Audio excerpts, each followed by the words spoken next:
Well, hello, everyone. I'm James Dobson, and you're listening to Family Talk, a listener-supported ministry. In fact, thank you so much for being part of that support for James Dobson Family Institute.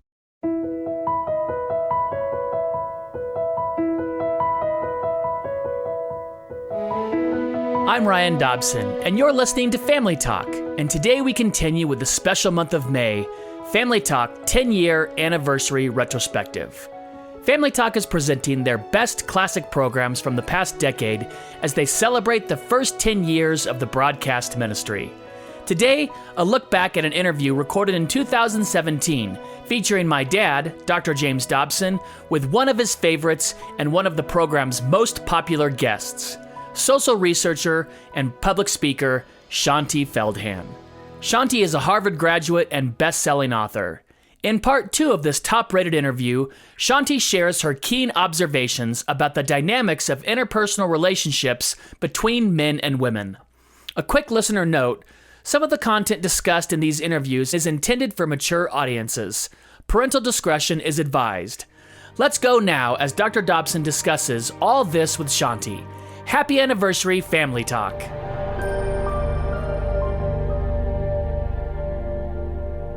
Well, Shaunti, we're going to hear some other good information from you today. Shaunti is the author of For Women Only, What You Need to Know About the Inner Lives of Men, based on a survey that she did with more than 1,000 men who are both Christian and non-Christian, or at least churchgoers and non-churchgoers. She writes a weekly column for the Atlanta Journal-Constitution, but before she began writing, she held several public policy positions and was an analyst on Wall Street. She's married to Jeff, and they have 2 children. Shaunti, I'm delighted to have you back with us for another day. Now, bottom line, more than anything else, what do men need from women? Bottom line, what they need is to feel respected and trusted by their wives and to feel their support, because we don't realize how difficult this culture is for our men, and really what a need that they have to feel that there is one person in their world who is on their side and recognizes they go out into the ring every day and they need somebody in their corner. You know, you're really right about that, because the culture just rips into the self-worth of men. Have you been watching ads, for example, on television that have in almost every one of them what I call the stupid guy? The wife is secure, she's beautiful, she's young, she's got it all together, and he acts like a 13-year-old who happens to be overweight and bald and nerdy. Yeah. I mean, over and over and over again, they're giving a message that men are really dumb. They're stupid. Yeah. And the amazing thing is that must sell products, even to men. I don't understand that. I don't get that at all. It makes me mad. Yeah, it makes me mad, too. I actually, about a year ago, I do a column called Woman to Woman, which is a sort of a liberal conservative debate column. And I covered this in a column about the fact that if you survey these commercials, and if there's ever anyone who's a buffoon, it is almost always a white male. It is almost never a woman. It might be a black man every once in a while, but it's a man. Not often. And it is the man is always the one who's sort of allowed to be torn down. And I think, unfortunately, we women, even wonderful Christian women who want to support their husbands, we've kind of bought in a little bit to this, it's okay to tease him, we can take him down a peg, and not realize that our men really, truly do need our unconditional support and affirmation in order to be the godly men that they're created to be. I mean, I hate to use this word, but it's really true. We women hold a lot of power in our hands. God has given us a huge responsibility to either raise our man up or tear him down. Well, how do you do it? How do you raise a man up? How do you build his self-respect? Well, I've had many, many men tell me this as I interviewed and surveyed over 1,000 men for this book. And many of them have said that, I can be encountering many messages from the world that I have no idea what I'm doing. And I can be encountering all these things in our culture that just really feels free to rag on men. But if I know my wife supports me and affirms me, I can conquer the rest of the world, no problem. And part of what that looks like is really building an environment of affirmation in our home.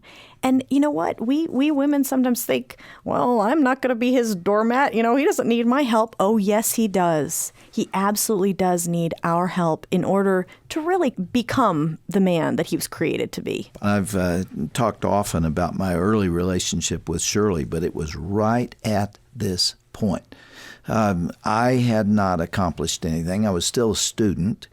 And all through that time, Shirley was building me up. I just look back on it, and she got this somehow. I think she believed it. She wasn't playing games with me. She really believed. And if you don't believe it, then it doesn't help. But, she just elevated me. And then when our kids came along, she talked in such glowing terms about their dad. She made me look so great. I mean, and how did that make you feel? Of course I have revered her. Yeah. Because she understood my own needs, and then I tried to meet hers. And listen, here's the thing the women out there need to hear, okay? They need to hear that from you, because what it means is it's that wonderful paradox that whereas we women are likely to say, well, I'll respect him when he's earned it, I'll affirm him when he's earned it. Instead, how would we feel if he only loved us when we earned it? And how wonderful is it when maybe, okay, I haven't been the most lovable wife today, but my husband will extend me grace and mercy and love on me and do these wonderful things for me. And what does that do? It softens my heart. It totally convicts me. It makes me want to be lovable. And it's the same thing with our men. Shirley built you up for those years and was always using an opportunity to brag on you. What did that do for you? It made you want to be a better husband. A better especially father. She would do it in public, and I'm reminded of Dr. Evie Hill, a pastor in Los Angeles, who was just a marvelous speaker and preacher. And he told a story at his wife's funeral. I think she died of cancer. He called her baby. And he talked about when they were younger, that he decided he was going to go invest in service stations. And baby didn't think that he should do that because she thought it was a mistake. And women often sense the dangers in an investment.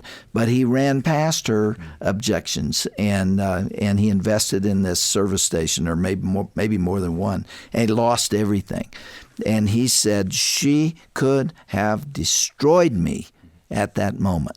Now, the way she reacted to my failure could have just completely dismantled my self-confidence. But she said, if you had been drinking and smoking and gambling and doing all those things, you'd have wasted a whole lot more money than we did here. Let's pick it up and start over. That's and wonderful. She stood with him. Wasn't that wonderful? That's wonderful. I mean, and you know what? I've talked to so many guys, I can almost put myself in their shoes to feel how happy something like that would make all the guys in your listening audience. Well, what else can she do to build up his self-confidence? There is something else, and it is a little sensitive, but it's important, if you don't mind me diving right in. Well, let's do it. And it's the issue of sex, because one of the things that I found is that a wife affirming her husband includes in bed. And this was one of the major surprises that I found in the survey and across all the interviews that I did with men, is because we women think of physical intimacy in marriage as just a physical need. And you know what? I have small preschool children, and when you've been pulled on by little hands all day, sleep seems like a physical need. And, if what you're doing is comparing sex to sleep, sometimes sleep is going to win. What I was hearing over and over again from guys wasn't primarily the physical component. What I kept hearing from them was that making love with their wives made them feel desired. And it made them feel wanted. And being desired by their wife gave them this sense of confidence and this sense of well-being in the rest of their life. It wasn't primarily a physical thing they were talking about. Yeah, Shaunti, you were surprised to find out that if the wife did not enjoy it and was simply meeting his need, that he wouldn't enjoy it either. I was shocked, in all honesty. It took me a while to sort of recognize what I was hearing here. And one guy said, a man would rather go out and clip hedges in the freezing rain than make love to a wife who appeared to be responding out of duty. And I went to my husband, Jeff, and I said, I don't get it. He's still getting sex. And Jeff said, no, you're not getting it. If she is only responding because she has to, he is being rejected by his wife. And disrespected. He's not desirable. He's not desirable. And here's the thing. I'd encourage all the women out there to substitute something in your heads, because we have this idea, oh, men just want more sex. No. Men want to feel desired and wanted by you. So next time you think he just wants more sex, just substitute it in your head. No, he wants to feel wanted. And it's incredibly important for a man. This is one of the reasons, frankly, I think God says to save sex for marriage, is because, as one guy said, and I thought this was fascinating, he was telling his teenage sons, one of the reasons you need to save sex to marriage is because in your memory, this thing that guys have about being wanted, in your memory, the worst experience you had before marriage will rank better than anything that you have with your wife. It's not true, but your memory builds it up that way. You talk in this book about the pop-up. Yes. About the fact that there are these images that are there constantly for a man. I mean, every one of us can recall them. It's like an album in our head. Let me for the women out there, this was such a surprise to me. This whole idea really answers the question of what does it mean that men are visual? And, most of us know this. We don't know what that means. And, okay, ladies, here's what it means. It means two things. And ladies, hold on to your seats a little bit as you listen to this, because it is a little challenging for us to recognize the truth of this.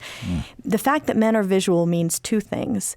It means that a man can't not notice a woman with a great body. Okay? Whether he turns away, closes his eyes, whenever he does, her existence on the planet is noted. In fact, you said in your survey, 98% of the men would notice. Christian and non-Christian. Christian and non-Christian. If they saw a woman, the survey question was, if there's a woman with a great body who walks into his train station, you're just minding your business, sort of what impact does that have on you? And in varying levels, 98% of men said that it impacted them. Some would sneak a peek, some would try to turn away, whatever, but they all noticed.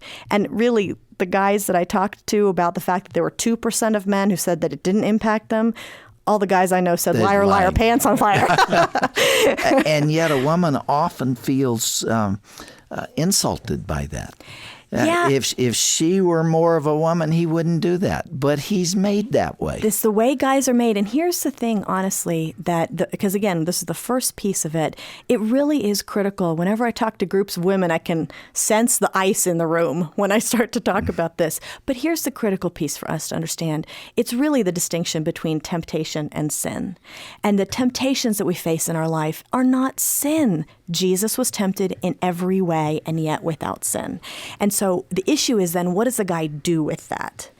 And that's where the choice comes in. And that's where we have to support and help our husbands. I agree with that. And, I've admitted many times I am not a theologian and somebody's going to jump all over me for this. But when Jesus said, he that looketh on a body to lust after her hath committed adultery with her in his heart already, he was not talking about the awareness of or the attraction to a member of the opposite sex. He was talking about lust, which involves the will. It involves the choice, as you just said. It involves the willingness to do wrong.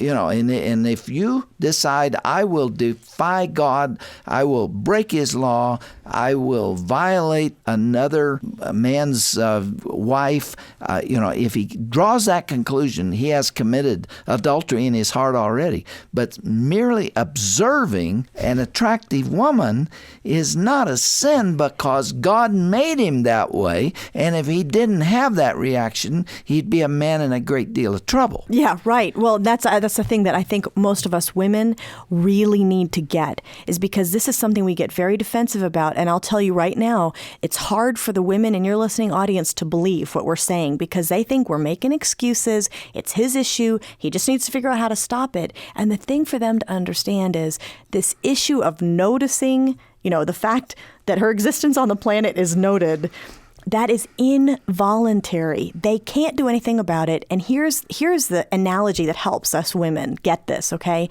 When I do talks, I bring a big sign with me, or I put something up on the screen, and I say, okay, here's an analogy that one guy said. And I put these words up on the screen. Don't read this. And I challenge the women, look at those letters and don't read the words. It's impossible. Your brain reads the words before you've realized it. And I said, that's what it's like with the guy. His brain reads great body before he's even thought about it. And that's one of the other reasons I did add in the chapter that I cover the men are visual subject. I added a lot of encouragement because, listen, I had so many guys tell me, look, this is a temptation, but you know what? It is countered immediately by other considerations, such as the fact that I love my wife and I wouldn't want to ever do anything to hurt her. And it really is important for us to understand. Another guy said, you have to understand that men loathe this temptation. Most of us would cut it off in a second if we could. It's just the way they're created. And I think actually that this is important for us to bring up the second thing that men are visual means, because it really does have impact on this. The second thing is, if the first thing is that he can't not notice a woman with a great body, and he has to make a choice what he does with that. The second thing is that image of that woman is burned into his brain. It's what you brought up first. It's what my husband calls a mental Rolodex. And it becomes part of this sort of gallery of images stretching back to his teens that could rise up at any time without warning. Are you aware that there is a biochemical basis for the pop-up? Epinephrine is a substance in the brain that stamps those images into the memory bank. And that's why pornography is so dangerous, because you never get that out of your head. Once you've seen it, it is stamped. If it made an impact on you, it tends to stay there. It begins at 13 years of age for some boys who stumble onto this stuff, and there it is for the rest of their lives. And some of them can remember those images literally for decades. Well, here's really one of the things where it ties back to the sex issue, okay? Because one of the things that I was surprised to learn, and it makes sense now that I hear this from guys, is that those images that you were talking about, like on the internet and pornography and whatever, one guy said, here's what those images convey to me. They all convey one thing. It's a sensual woman looking me in the eye in that picture and saying, I want you. That's what all those images convey. Since that is what a man wants to feel from his wife, if he doesn't feel that from his wife, it's going to make it that much harder for him to resist the lure of that image, even though he still must. But boy, what a wonderful opportunity for us to recognize this and recognize that we have a real role to play in helping support him in that struggle. Because you know what? Honestly, Dr. Dobson, this is something that I was just devastated when I found this out. And I sort of realized the full extent of this. Think about this. If a guy, and I'll ask this to the women in the audience, if a guy can't not notice a woman with a great body, and if that image is burned in his brain and could rise up at any time to assault him without warning, and then he has to tear it down and tear it down and tear it down, what is this culture like for our men? It's devastatingly difficult for our men to keep their thought lives pure. Because it's everywhere. Because it's everywhere. It is a minefield. And we women have to understand how to be supportive in that rather than condemning our men for just being created the way they're created. This is really getting personal, but I can tell you that one of the reasons I have not gotten into the internet is because I wanted to avoid that. Yeah, absolutely. I did not want to stumble across it. Absolutely. Because it's with you, and I know that there are ways to avoid it, and that isn't the purpose of this program, but that has been a motivator for me. Can I give some of the women an example of this that is all too common, apparently? I had one pastor who was interviewing me on stage as a sermon time, and he was being really transparent. And he said, look, the reason that I don't want to go to see chick flick movies with my wife isn't because I'd rather see something blown up. Okay, of course, I probably would rather see something blown up. But I don't want to go to those movies because I don't want that image of that half-dressed woman or that woman in that sex scene popping up in my head for the next 2 weeks. And that exhaustion of having to take that thought captive and tear it down over and over and over again. And when we women, once we understand the process of just that image getting burned in that brain and not being able to get rid of it, and the fact that it can come back so frequently, we do realize what a huge responsibility we have to not further hinder our husband's struggle. Oh, honey, go see this with me. Or let's just watch this show on TV, even though you know there's just going to be a ton of images that are going to hurt him. Shaunti, we all know that sex in marriage is important. That's not a new thought. If anything, you're saying that's even more important than we've known before, especially as the wife responds to her husband. You know, this is an analogy I've heard from several men and very important for us women to understand. The issue of feeling, again, physically desired by their wife is so central to their emotional health that the lack of feeling desired, feeling rejected, would be the same thing as if for us, if he just stopped talking to us. If our man just stopped talking to us, we would feel abandoned.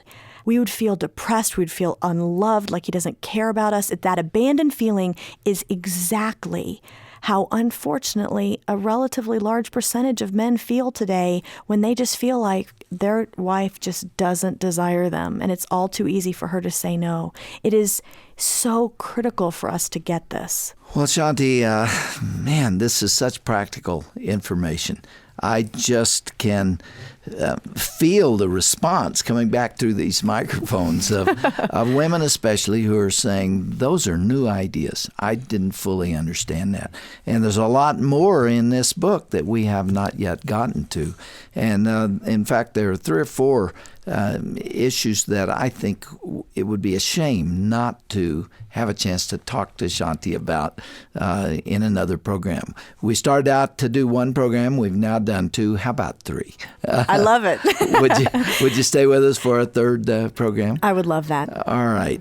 It says for women only, but I think men ought to read it too. Do you agree, Shaunti? I've actually had a lot of men say that it was really encouraging to read it, not only because they want to give it to their wives, but oh my goodness, I'm not strange. This is a very common thing, you know. You sort of cheated a little with the title. Yeah, exactly. Right. Thank you, Shaunti. We'll pick it up next time. Thank you.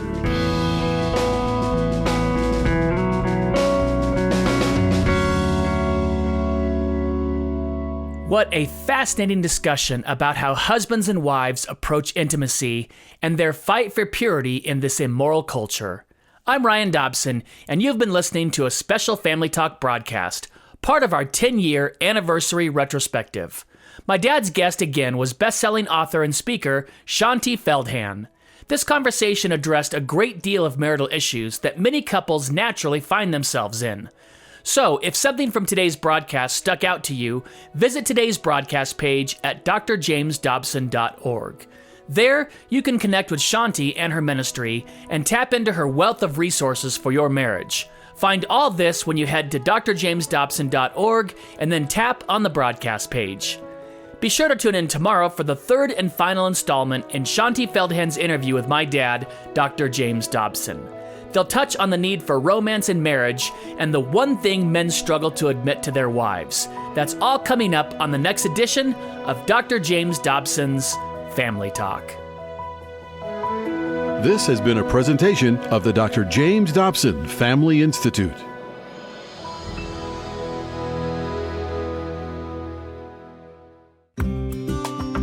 This is Roger Marsh. This year marks Family Talk's 10-year anniversary, and to celebrate, we've selected the most popular broadcast over the past decade.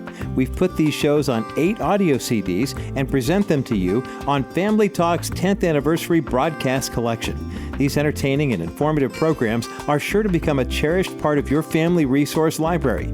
You'll hear popular interviews that feature Eric Metaxas, Dennis Prager, Shaunti Feldhahn, and more in this compelling audio collection. These shows cover a variety of subjects that you care about, from marriage and parenting to culture and the family.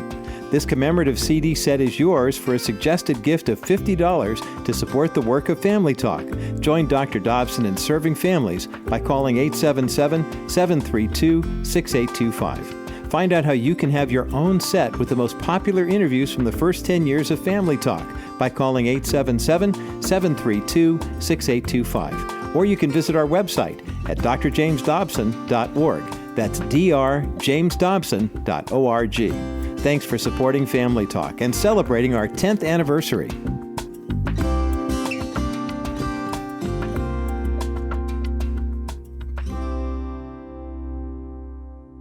Hi everyone, Dr. Tim Clinton here for Family Talk. Are you on the go without much time to log in to all your social media pages? Twitter's a great way for staying informed on the things that matter most to you with just a quick look on your phone. Follow Dr. James Dobson's Family Talk. Receive great tips, resources, information, inspiration that's important to you in short, simple tweets. Again, that's Dr. James Dobson, capital F, capital T on Twitter.